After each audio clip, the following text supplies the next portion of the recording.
They came onto my land dressed like cops armed with clipboards and cheap badges, convinced they could tear down everything I built. But here's the truth. They didn't know this ranch isn't just dirt and fences. It's guarded by a man who spent years in the shadows, trained to survive where others break. They thought I'd roll over for their fake laws. Instead, they walked straight into a battlefield I designed. When I first laid eyes on the land, I thought I'd found the quiet ending to a life written in chaos. 150 acres of rolling pasture, pine windbreaks whispering in the evening breeze, a creek that cut through the middle like a silver vein. It was all mine. I had fought hard to get here, scraping through years of contracts overseas, work that left scars on the body and deeper ones in the mind. People like me don't usually get happy endings, but when I signed the deed and set foot on this soil, I swore to myself that this place would be different. It was supposed to be peace. It was supposed to be home. My days settled into a rhythm that felt almost alien at first. I'd wake before dawn, not because I had to, but because years of discipline don't just fade with a signature on retirement papers. The dogs would bark for breakfast, the goats bleated for their hay, and the old John Deere tractor coughed to life like a grumpy uncle every morning. There was comfort in that rhythm, in mending fences, instead of breaking people and coaxing tomatoes out of stubborn clay soil, instead of planning logistics for raids. Silence out here wasn't empty. It was full of the wind through the grass, the rustle of the barn roof, the contented snorts of livestock bedding down at night. I remember sitting on the porch one morning, coffee steaming in an old enamel mug, when it hit me for the first time in decades. I didn't owe anyone anything. No chain of command, no hidden agenda, no missions whispered under cover of night. Just me, my land, and the freedom I had earned. For a man who had lived too long under orders, freedom can feel suspicious, even dangerous. I kept waiting for the other shoe to drop. And sure enough it did, but not in a way I could have predicted. It started with a sign, a flimsy white sheet of plastic zip-tied to my front fence like an uninvited guest. The words stenciled across it made me laugh at first. Notice property under review. Harmony Creek, HOA compliance required. HOA. Out here, I lived 20 minutes from the nearest paved road, half an hour from town, and even the post office had trouble finding my mailbox. There were no subdivisions, no cul-de-sacs, no rows of cookie-cutter houses with perfect lawns, just ranches, farmland, and a scattering of stubborn old-timers who'd rather patch their own roofs than call for help. And yet here it was, an HOA notice nailed like gospel to my fence. I tore it down without a second thought and tossed it into the burn barrel by the barn. Probably a prank, I figured. Some teenagers with too much time, or maybe a neighbor who thought himself clever. I went about my chores, fixing a loose gate, cutting firewood, pretending it meant nothing. But something gnawed at me even as the sign curled and blackened in the flames. Because I've seen how power works. It never shows up all at once. It arrives like a trickle disguised as harmless until it builds into a flood. The second sign came 2 days later. Bigger this time. Laminated. Zip-tied higher on the fence so I'd have to grab a ladder to tear it down. Same words, same fake seal stamped at the bottom. And that's when the suspicion crept in.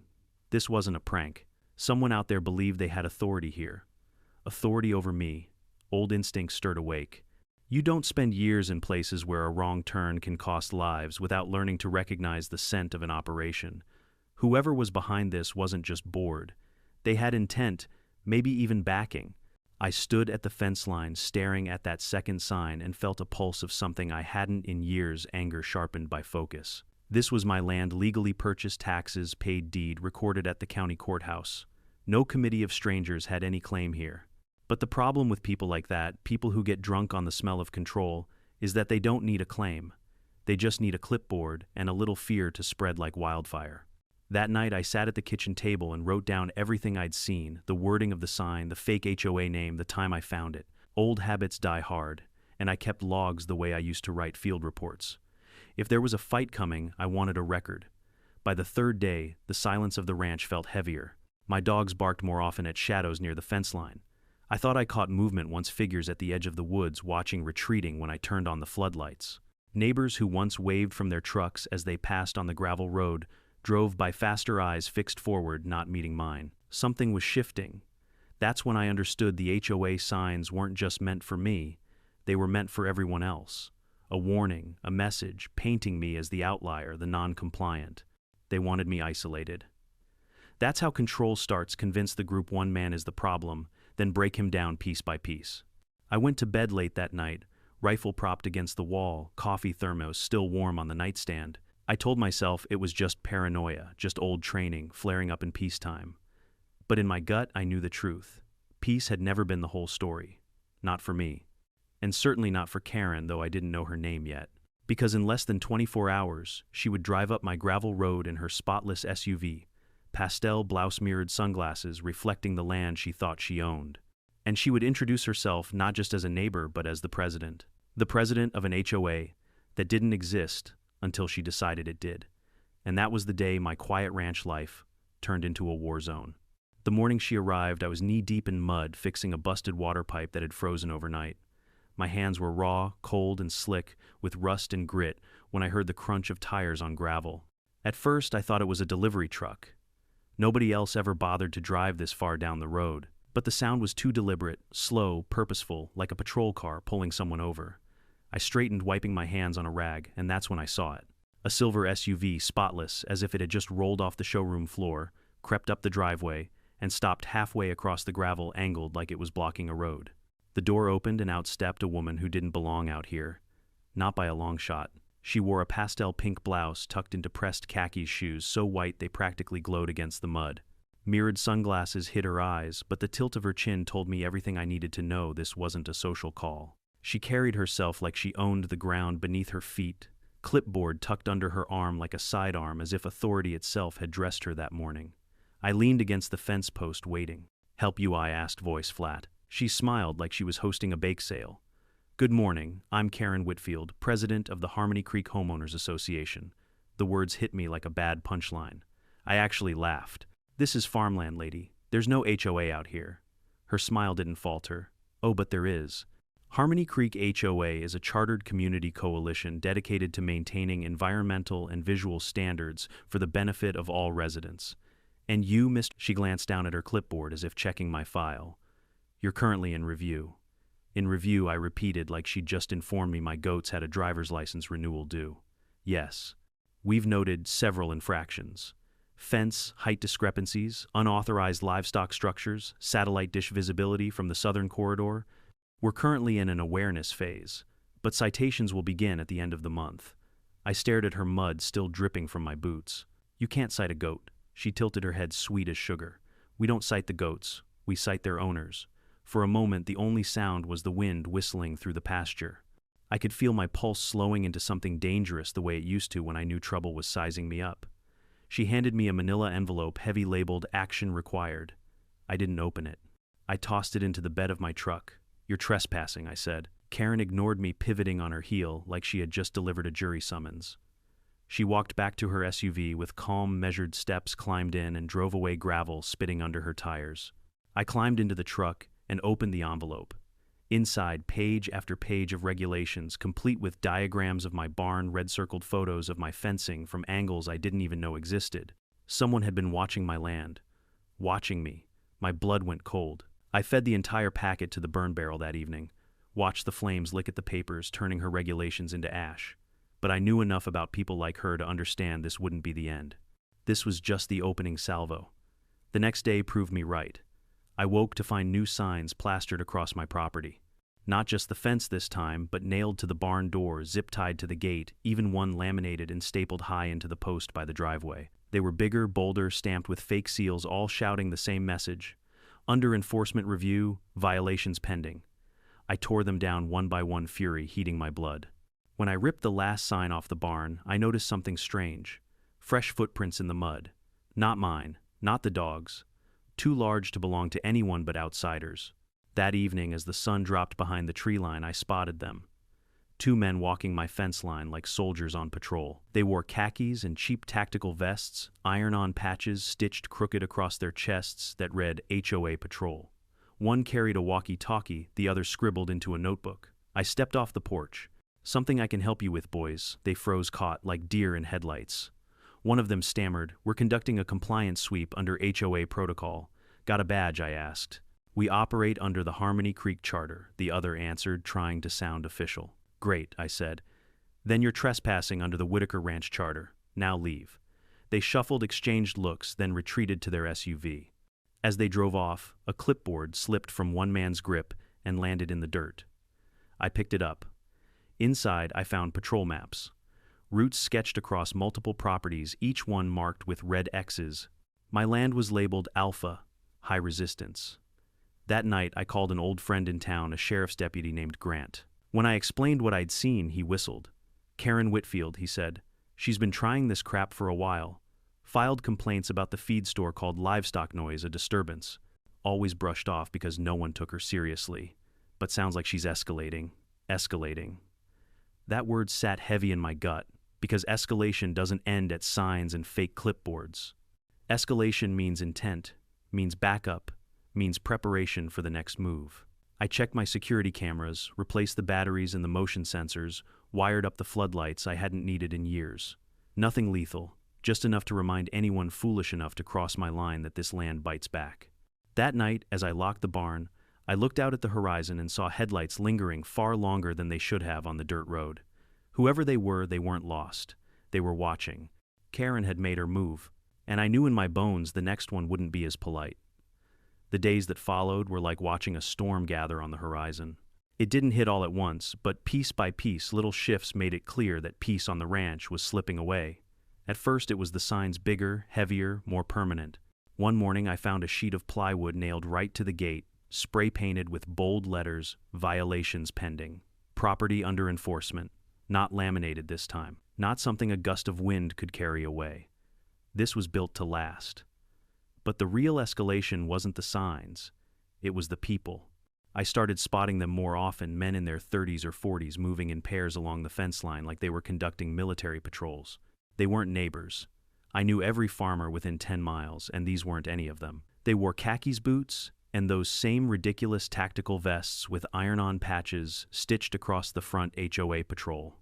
It would have been laughable if not for the way they moved, organized, deliberate, scanning the property like they'd been given orders. One afternoon, I caught them pointing at my tractor. One muttered into his radio. Another scribbled something onto a clipboard. They weren't just harassing me anymore. They were cataloging. I stepped off the porch, wiping grease from my hands. You boys lost. They froze their eyes, flicking to one another. Finally, the one with the clipboard stammered, "We're conducting a compliance sweep under Harmony Creek HOA regulations." I walked closer, closing the space between us. "You got a badge. We operate under the community charter," the second one said, his voice rehearsed like he'd been fed the line. "Then you're trespassing under the Whitaker Ranch charter," I said flatly. "Leave." They backed off, shuffled toward their SUV, and climbed in. But as the vehicle pulled away, something slipped from the clipboard guy's grip and fluttered into the dirt. A map. I bent down and picked it up. My stomach turned cold. The paper was filled with patrol routes, hand-drawn grids of properties in the valley, marked with red X's. Some were circled, others labeled. Mine was scrawled with a single word in thick black marker, Alpha, high resistance. I stood there, staring at it, heart thudding in my chest. Alpha, high resistance. They weren't just monitoring me, they were targeting me. I pulled out my phone and snapped a photo. Then I called Deputy Grant. He answered on the second ring. "Talk to me." I explained what I'd found, my voice tight with anger. When I mentioned the map, he went quiet for a beat. "Karen Whitfield," he muttered. "She's been building this thing for months. Filed complaints against the feed store called Livestock. A public disturbance tried to fine an old rancher for hanging a flag. Everyone laughed her off. But you've got land. Real land." She sees that as leverage. Leverage for what I asked. Power, he said simply. The kind she's been craving for years. That night I walked the perimeter of my ranch with a flashlight, the dogs trailing close at my side. Every crunch of gravel, every rustle of wind through the pines had me on edge. I'd lived through ambushes in deserts halfway across the world, but this was different. This was home. And now it was under siege by people who thought clipboards and fake bylaws gave them dominion over me. I didn't sleep much. Instead, I dug out the gear I hadn't touched in years. Old motion sensors, trail cams, solar-powered floodlights. I strung them along the fence line, rigged alarms on the barn doors, even set up a few improvised deterrents, nothing lethal, just loud, bright, disorienting. Enough to remind anyone crossing into my land that I wasn't some pushover waiting to be bullied into submission. And I was right to prepare because the signs of escalation kept coming. 2 days later, I woke to find not one but 5 new notices nailed to different spots around the property. They weren't flimsy printouts anymore. These were laminated sheets mounted on stakes, hammered deep into the soil. Each bore the fake HOA seal and bold red text declaring under enforcement review, non-compliant. It wasn't just about me seeing them. It was about anyone passing by. Neighbors driving down the dirt road couldn't miss them. That was the strategy: isolate me, brand me as the outsider, make everyone else think I was the problem. And it was working. The old man who sold me feed at the co-op barely made eye contact when I came in. A family that used to wave as they drove by now sped past windows rolled up. Even the post office clerk seemed jumpier than usual, muttering something about keeping order in the valley. Karen's propaganda machine was working faster than I'd expected. The worst was when I caught one of my neighbors, Jerry, a man who'd shared a beer with me at last year's 4th of July cookout, walking the fence line with one of those HOA patrol types. He avoided my gaze, kept his eyes on the ground, while the clipboard guy pointed at my barn and jotted notes. I didn't shout, I didn't raise hell, but inside, something broke. Karen had followers now. That night, as I sat on the porch with my coffee cooling in my hands, I heard the crunch of gravel again. Not one vehicle this time. 2. Headlights killed before they reached the driveway. My dogs growled low in their throats. I slipped inside, killed the interior lights, and watched from the side window. 5 shadows moved in the moonlight, slow, deliberate, skirting the edge of the barn. Flashlights off, but earpieces in. Vests, khakis, clipboards. Clipboard guy raised his hand. A whisper crackled through the radio. Team Alpha in position. Begin sweep. Target presumed armed but compliant under Phase 1. I almost laughed. Almost. Because right then I knew 2 things. 1, they weren't going to stop. And 2, they had no idea what kind of battlefield they'd just stepped onto. I leaned back from the window, heart steady, breath even. The hum inside me, the one I hadn't felt since Kandahar was awake again. The game had changed. They thought they were the hunters. But come dawn, they'd learn this land belonged to me. And out here, I wrote the rules. The night it truly began, the air was too still. I've lived through enough firefights to know when quiet is natural and when it's forced. And that night, every instinct in my bones screamed unnatural. Even the chickens, usually noisy before dawn, kept silent in their coop. The dogs shifted uneasily at the foot of the porch, ears pricked toward the tree line. It was 3 a.m. when I heard the crunch. Not a truck, not deer, too coordinated. Crunch, pause, crunch, crunch. A rhythm, human. I slid on my boots mug of yesterday's reheated coffee, still warm in my hand. I didn't panic. Panic is what gets men killed. Instead, I did what years of training had burned into me, moved quiet, measured, and deliberate. From the mudroom, I killed the interior lights and let my eyes adjust to the dark. The moon was high, painting the pasture silver. Out near the barn, shadows moved. 5, maybe 6. They were dressed the same as before, khakis vests, cheap iron-on patches reading HOA patrol. But this time they carried more. Headlamps strapped to their foreheads like coal miners, radios with earpieces, and clipboards as if paperwork gave them power. One whispered into his mic, Team Alpha in position. Begin, sweep. Target presumed armed but compliant under Phase 1. I almost laughed out loud. Armed but compliant. That was the kind of phrase written by someone who's never stared down a real barrel. I crouched, low eyes, scanning the field. 3 of them veered toward the east fence, where Linda the goat slept like a queen in her pen. 2 more lingered near the front gate, glancing nervously toward the house. Clipboard guy stood dead center eyes, sweeping pen tapping against the board like a drumbeat. They thought they were in control. They didn't know they'd walk straight into my web. Weeks earlier, I had prepared not for war, but for nonsense. Motion sensors strung along the perimeter, floodlights wired to tripwires, sirens hidden in the trees, old tricks I learned overseas adapted for a ranch. Nothing lethal, just enough to disorient, to remind intruders that the ground beneath their boots belonged to me. The first one tripped the wire, a sharp click, then boom. Not an explosion, but light. High-beam floodlights roared to life, illuminating the barnyard like Times Square. Sirens screamed from hidden speakers, piercing and chaotic. 2 men dropped flat, blinded ears ringing. Another dove for cover behind the water trough, fumbling with his radio. Linda the goat, startled from her pen, lowered her head and rammed the nearest intruder square in the thigh. The man flipped over, crashing into the dirt, his clipboard flying into the air. Linda stood over him, glaring like a sentry, demanding his papers. I stepped onto the porch, slow, deliberate, coffee mug still in hand. The dogs bristled at my feet but didn't advance. I didn't raise my voice. I didn't need to. Good morning, gentlemen, I said evenly. Y'all planning to announce yourselves, or were you hoping for the element of surprise? Clipboard guy staggered upright, shielding his eyes against the floodlights. His voice cracked, but he tried to sound official. We are acting under HOA emergency code 7 ampere to seize non-compliant property. I raised an eyebrow. Did y'all make that one up in a coloring book? Another shaking raised something from his belt. A taser, cheap and clunky.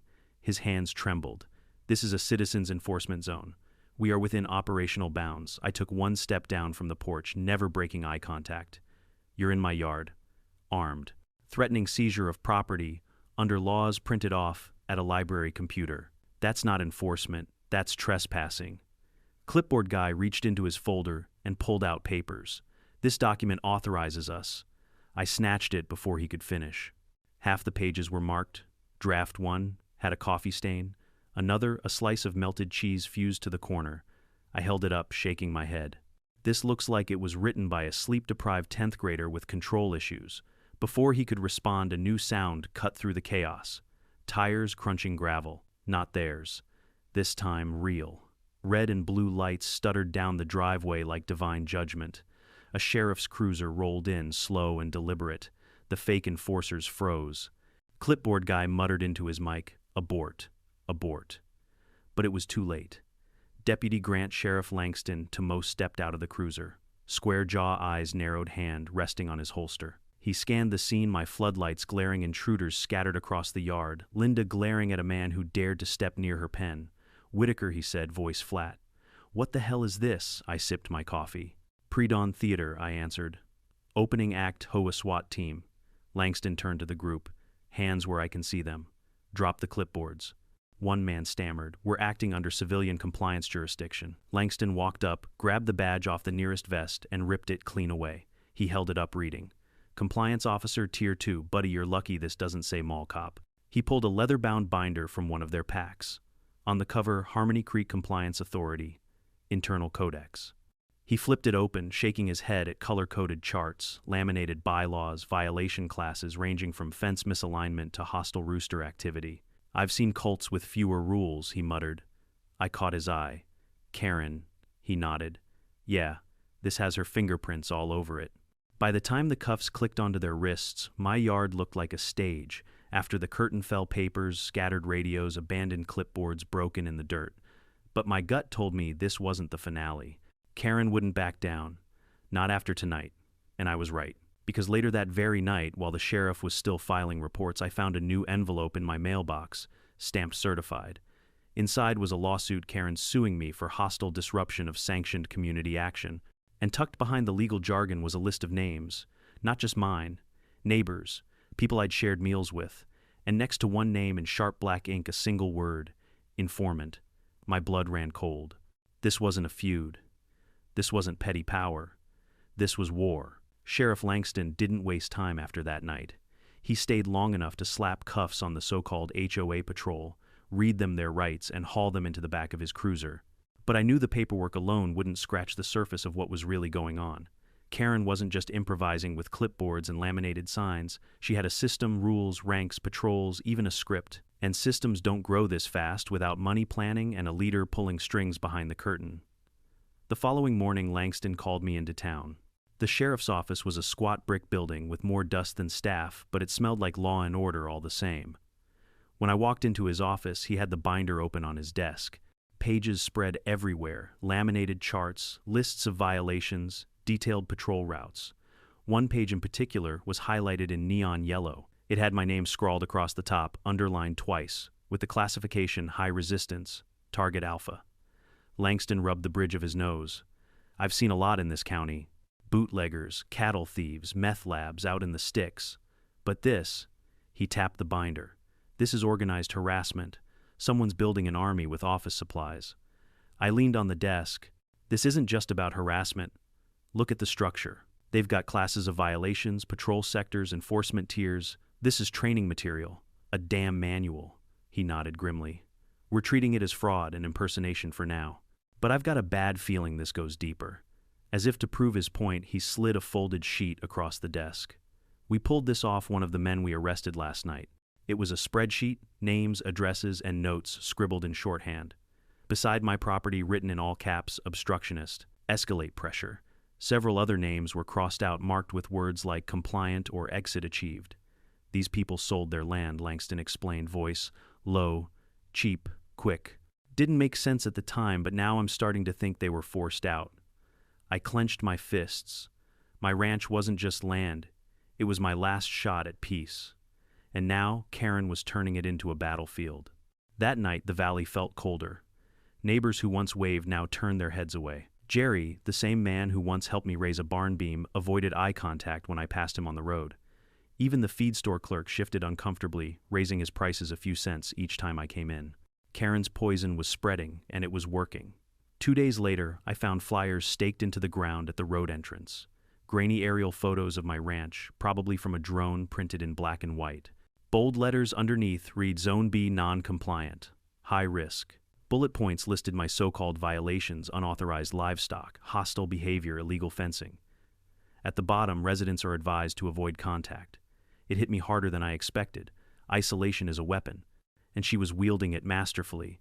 Langston showed up that evening holding another stack of flyers he'd confiscated from a nearby mailbox cluster.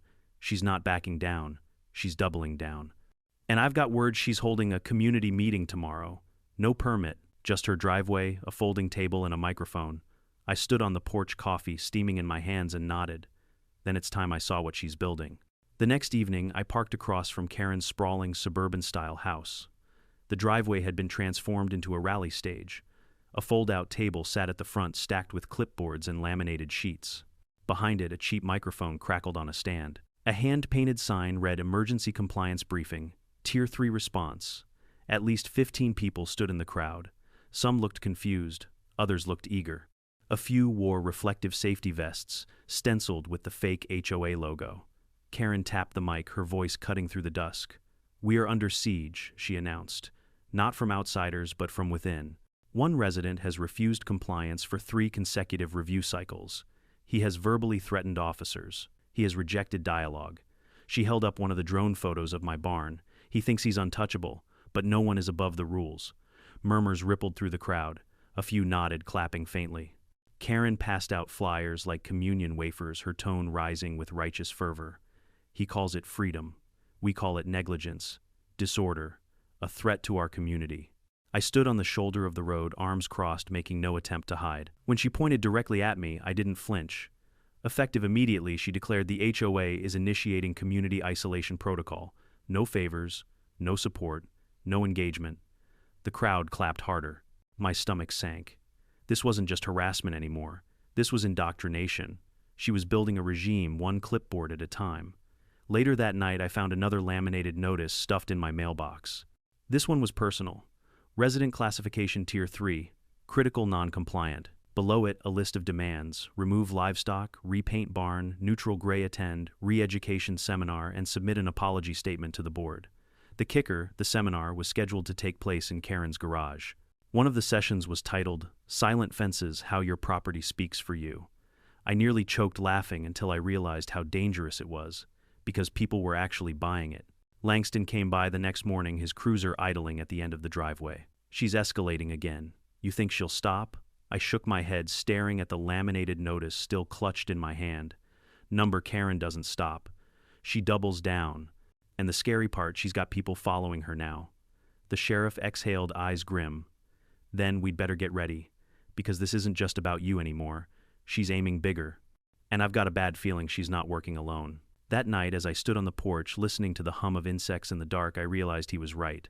The signs, the patrols, the flyers, the rallies, it was all too organized, too coordinated. Karen wasn't improvising. She was executing a plan. And the worst part, she was just getting started. When Karen shifted from harassment to psychological warfare, I knew the game had entered a new stage. It wasn't just clipboards and fake bylaws anymore. It was propaganda control and the slow poisoning of an entire community's perception of me. The flyers multiplied overnight. Where there had once been a handful stapled to fence posts, now there were dozens staked into every patch of grass, from the feed store to the church parking lot.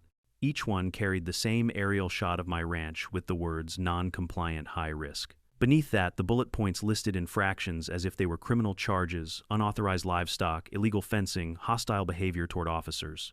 And the final line in bold red: residents are advised to avoid unsanctioned contact. It worked. The isolation became palpable. Neighbors who once lingered at my gate to swap stories now drove past without slowing. The cashier at the gas station who used to slip me an extra cup of coffee for free suddenly charged full price with a stiff smile. Even the pastor at the small country church stopped sending invitations to the monthly potluck. The valley was turning against me, not because of what I'd done, but because Karen had made me a symbol of defiance, an enemy to community order. That kind of power doesn't come from nowhere, it comes from fear. And Karen knew how to stoke it. Her rally in the driveway proved it. I went again not to confront her, but to watch, to see what kind of following she had built. This time, there were nearly 30 people gathered, some of them in those ridiculous reflective vests stamped with HOA enforcement. Others clutched clipboards like they were shields. Karen stood at the front, microphone in hand, her voice carrying across the cul-de-sac. "We are not tyrants," she said, every word measured. "We are protectors. And when one person refuses to comply, it endangers the order we've built together." She held up a flyer with my face printed in grainy black and white. "This resident has chosen hostility over harmony, and we will not allow it." The crowd clapped. Some shouted, "Hear, hear," like they were at a town hall meeting.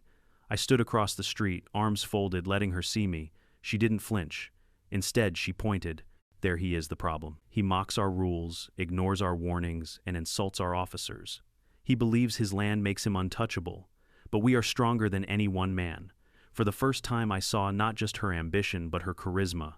She had tapped into the loneliness and frustration of ordinary people and twisted it into loyalty. It didn't matter that her rules were fake. To them, it felt real, and that made it dangerous. When I shouted back, "You call a goat screaming at 6 in the morning a security threat," the crowd laughed nervously, but Karen didn't miss a beat. "We call it disorder," she said firmly, "and disorder spreads like disease." That night, I found another laminated notice in my mailbox. It wasn't addressed through the postal service. It had been hand-delivered. Resident Classification Tier 3, Critical Non-Compliant. Below it, instructions were listed like commandments: remove livestock, repaint barn, attend re-education seminar. The kicker, the seminar was scheduled in Karen's garage. I stared at the detail session topics like silent fences, how your property speaks for you, and compliance is community care. It was laughable, but also chilling. Because what terrified me wasn't the absurdity, it was that people would attend. The following days brought darker turns. My trail cameras, which I'd placed along the fence line, began to fail one by one. Not from dead batteries or weather damage, cut wires. Precise, deliberate. Whoever was out there knew exactly where the cameras were and how to disable them. Then came the sedan. White-tinted windows, no plates. It appeared one night parked 2 properties down, idling without moving for hours. I watched through binoculars, flashlight ready in my hand. When I stepped toward it, the engine roared, and the car peeled off, disappearing down the gravel road. I ran the plates when I finally caught a glimpse. They came back registered to something called Community Horizon Outreach. And guess whose name was listed as Director Karen? She wasn't just an HOA president anymore. She had built a shell nonprofit to shield her surveillance operation. It might have been laughable, except it wasn't. Because 2 nights later, I found Max, my 8-year-old border collie, whimpering near the barn. His paw bled from a deep-cut glass shards embedded in the dirt where he'd stepped. I gathered him in my arms, my chest burning as his body trembled against mine. This wasn't an accident, it was a message. Langston came 20 minutes later, flashlight sweeping the barn floor. He crouched, picking up a shard of green-brown glass. "This wasn't random," he said, voice low. "Somebody planted it." I didn't yell, I didn't cry. I just stroked Max's fur and whispered, "I've got you, buddy. You're safe." But inside, something shifted. Karen had crossed a line. Signs, flyers, rallies, those were games of intimidation. But hurting my dog, that was war. The next morning, I made a choice. If Karen wanted to play this game in the shadows, I'd drag it into the light. I uploaded everything: videos of the fake raid copies of her flyers, pictures of Max's injury, screenshots of the binder Langston had confiscated. I posted it online with one caption: "When the HOA thinks they're the FBI." It spread like wildfire. By sundown, the video had tens of thousands of views. Comments poured in from other rural homeowners. "We've seen this in our area too. They tried the same playbook on us." Within 24 hours, it had over 300,000 views. Karen's carefully crafted narrative began to crack. Her online defenders vanished. The so-called HOA patrol, half of them quit. But Karen didn't fold, not her. 2 days later, she showed up at my door. No SUV full of patrol goons this time, no clipboard, just a plain manila folder in her hand. Her sunglasses hid her eyes, but her voice carried a new edge. "You think this is about goats?" she asked.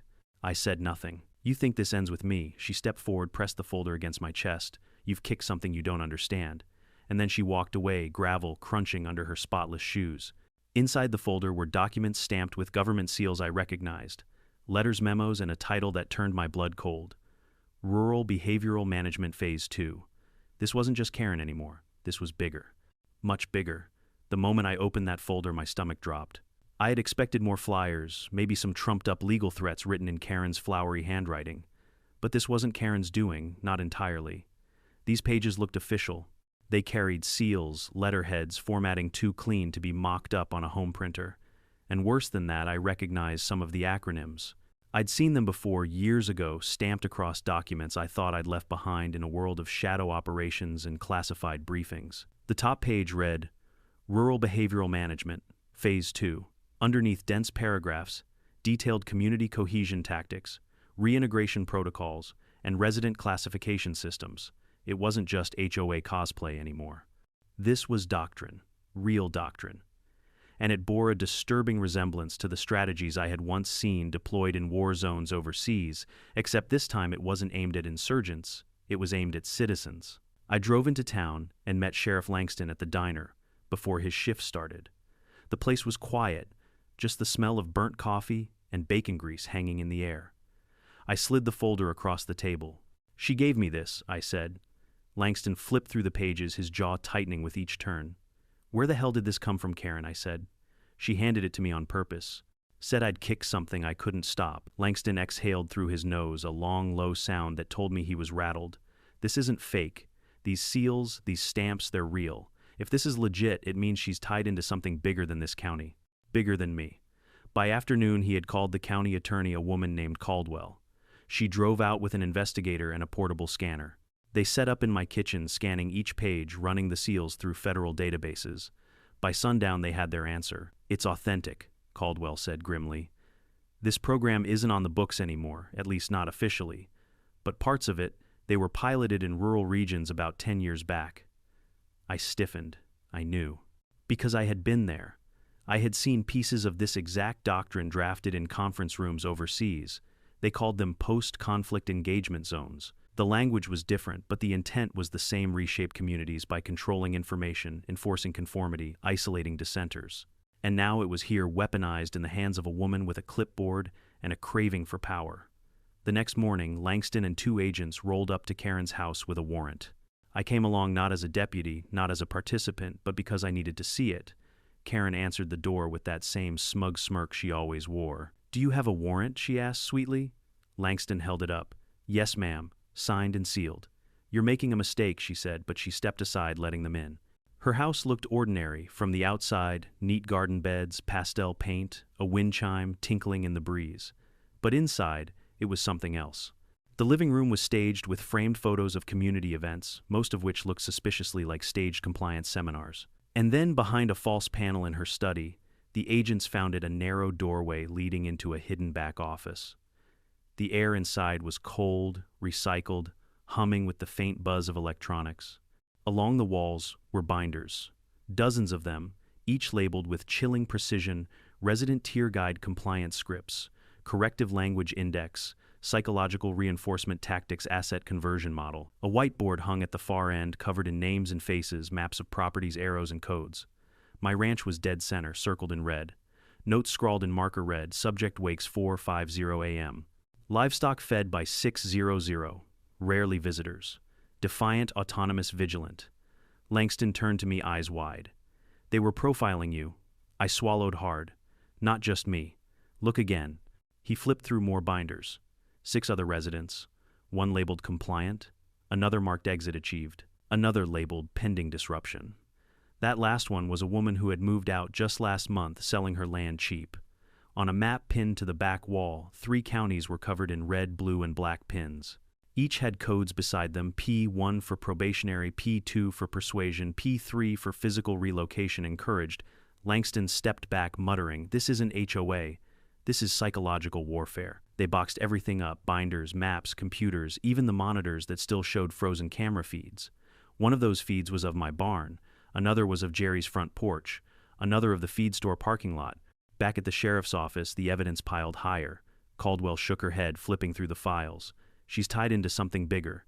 Whoever funded her gave her playbooks, targets, surveillance tools. This isn't grassroots. The charges stacked up quickly: harassment wire, fraud impersonating officials, illegal surveillance, conspiracy to defraud. Karen's lawyer tried to spin it, calling it a community cohesion experiment. But even Langston laughed at that. A cult with laminated rules is still a cult, he said. But the part that kept me awake that night wasn't the charges, it was the hard drives they seized. One folder labeled Phase 3, Strategy Outline. Another marked Phase 4, Contingency. If Phase 2 was about isolation and control, what the hell did Phase 4 mean? I didn't have to wonder long. Because buried in those drives, investigators found files with signatures I recognized. Names from D.C., old intel officers, retired contractors, men I had once seen in briefings about reshaping societies. Karen wasn't the architect. She was the pilot program, a test. And I had been chosen as the primary resistance node. That realization sank like lead in my gut, because if this was a test, it meant there were others. Other valleys, other communities, other farmers, ranchers, small-town families, all about to be targeted, isolated, and broken the same way. And unless I did something, Karen would be replaced by another face, another smiling enforcer with a clipboard and a script. That night, I sat on the porch rifle across my lap, Max asleep at my feet. The stars glittered above silent witnesses to a storm rolling across the land, and I made a decision. I wasn't just going to defend my ranch, I was going to drag this entire operation into the light, because Karen thought she was waging an HOA war. But what she'd really done was wake up the wrong man. The days after the raid on Karen's house felt like the uneasy calm before a storm. On paper, the county had what it needed: binders, charts, surveillance footage, and even her handwritten notes. But my instincts told me the fight wasn't finished. You don't build something as elaborate as rural behavioral management and leave it all in one suburban house. Karen wasn't the top of the food chain, she was just the face, the zealot they chose to front the program. And people like her don't quit, they escalate. I didn't have to wait long. 3 nights later, I heard it again. That rhythm of boots on gravel, deliberate and measured. But this time it wasn't 5 men with clipboards. It was more. My motion sensors lit up like Christmas, pinging one after the other. The dogs growled, low hackles raised. I stepped to the side window already, knowing what I'd see. 7 figures. Black vests, boots, radios clipped tight. 2 carried rifles, real ones this time, not cheap airsoft toys. Their movements were too clean to be amateurs. They weren't soldiers, not quite, but they'd been drilled. And right in the middle was Clipboard Guy, the one who had led the last raid. His hands gripped a folder like it contained holy scripture. They stopped at the end of the driveway. Clipboard Guy raised his voice loud enough to reach me on the porch. "We're here for seizure protocol," he declared. "You've failed to comply with re-education notices. Your property and vehicle are listed as forfeitable under Emergency Clause B9. I stepped out slowly, rifle slung across my back, coffee mug in hand, like I didn't have a care in the world. "Emergency Clause B9, I said, raising an eyebrow. "Did you pull that out of a cereal box?" One of the riflemen shifted nervously, eyes darting toward the tree line. The other stood calm, too calm, his gaze fixed on the door behind me as if he already had orders to breach. Clipboard Guy straightened his spine, reading from the folder. "You've been designated a primary resistance node. You are outnumbered. Don't make this hard." I took 1 step forward, my boots crunching against the gravel. "Tell me something," I said. He blinked. "What? Who trained you?" He hesitated. That was all I needed to know. These weren't lawmen. They weren't military. They were believers. Volunteers groomed by Karen's gospel, now armed and dangerous. I tapped the silent trigger on my watch. With a hiss of hydraulics, steel barriers rose across the driveway, cutting off their retreat. Floodlights snapped on. Not steady beams this time, but strobe pulses of red and white, designed to confuse and disorient. Sirens wailed from hidden speakers, shrieking at alternating frequencies that scrambled thought and balance. The twitchy rifleman panicked first. He raised his weapon finger, twitching on the trigger. That was his mistake. From the corners of the deck, 2 flashbangs I'd rigged weeks earlier launched and detonated in tandem. The field erupted in white light and concussive sound. Men staggered, dropped to their knees, clawing at their ears. I moved fast, years of training taking over. Rolling from the side stair, I cut right and closed on the twitchy rifleman before he could recover. I wrenched the barrel sideways, slammed his shoulder into the gravel, and pinned him with my knee. He didn't even fight his brain, still scrambled from the flashbang. The calm rifleman bolted toward the woods but froze when headlights swept across the yard. A cruiser pulled in silent, no siren, no drama. Sheriff Langston stepped out, sidearm, drawn, voice steady as iron. "Weapons down," he barked. "Now." Clipboard guy fumbled, reaching into his folder. Langston fired a warning shot into the dirt, a puff of gravel exploding between the man's boots. The sound cut through the chaos, sharper than the sirens.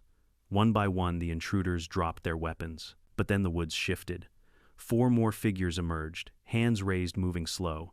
That made 7 in total, 7 armed, drilled, and ready to enforce Karen's protocols. Langston cuffed the first one and glanced at me. His voice was low, urgent. "They said they're part of something bigger." I nodded grimly. "They're not bluffing." By dawn, all 7 were processed at the county station. Most clammed up, but one, the quiet one, calm eyes and steady voice, spoke just as they loaded him into a cruiser. He looked at me through the bars, almost smiling. "Phase 4 isn't about you," he said. I said nothing.